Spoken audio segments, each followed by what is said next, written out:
What is it about the ocean that attracts so many of us? We like to play in it, get our food from it, build our houses near it, and gaze out at it. Our economy depends on the goods that come in and go out through our major ports. The ocean makes us feel good, contributes to our economic growth, and we like to be close to it. It's not surprising then that almost half of our population lives near the coastline. But working and playing along the coast is not always serene.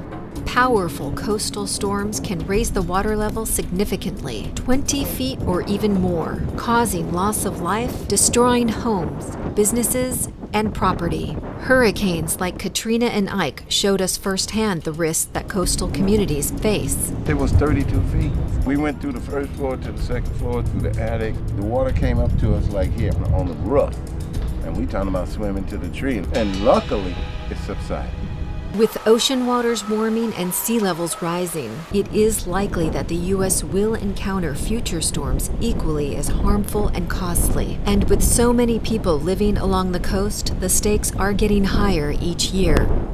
Storm destruction is rarely limited to lost lives and property. Instruments collecting water level and meteorological information must be located in harm's way so they can deliver data critical for flooding forecasts and emergency evacuations.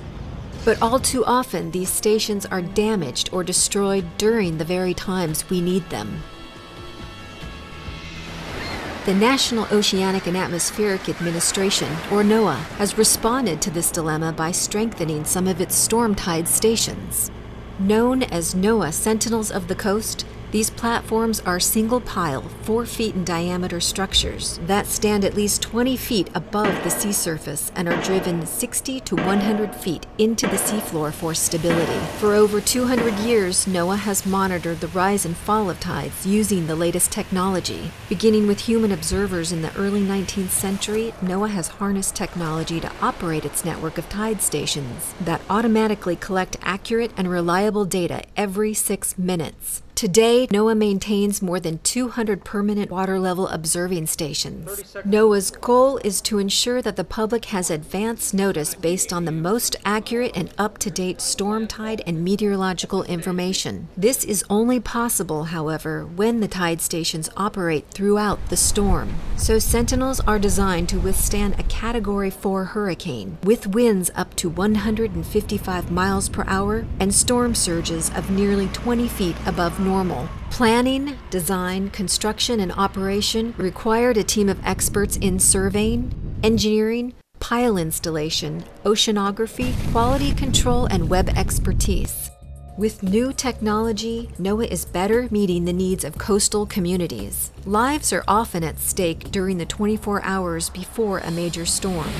Once floodwaters begin to rise, it becomes critical to know which evacuation routes are passable. Having this kind of immediate real-time data up close that our community has access to is critical for us in our day-to-day operations. Each Sentinel will report real-time water level and meteorological observations. Water level measurements are precisely referenced to ensure that coastal communities can make informed decisions to elevate housing, build levees, and plan evacuation routes. In addition to storm tide reporting, the products that result from NOAA's instruments also contribute to safe navigation, accurate charting, marine engineering, sea level change monitoring, and other important activities. Before we send crews out, we always check the tides, because being in South Louisiana, you have to make sure your barges and boats can get in before you can even begin your work.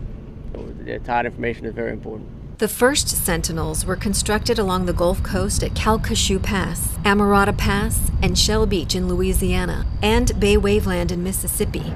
Hurricanes Gustav and Ike tested the Sentinels within weeks of installation. Standing strong, they delivered storm tide data, which were used by emergency responders as well as thousands of coastal residents.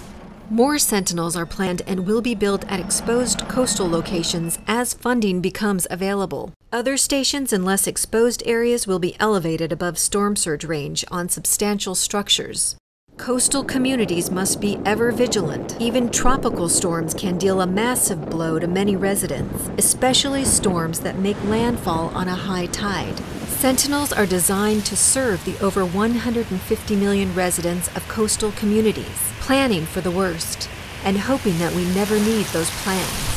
However, if the unthinkable happens, NOAA Sentinels will be there standing tall, providing a safe haven for instruments that are vital to planning for and responding to nature's fury.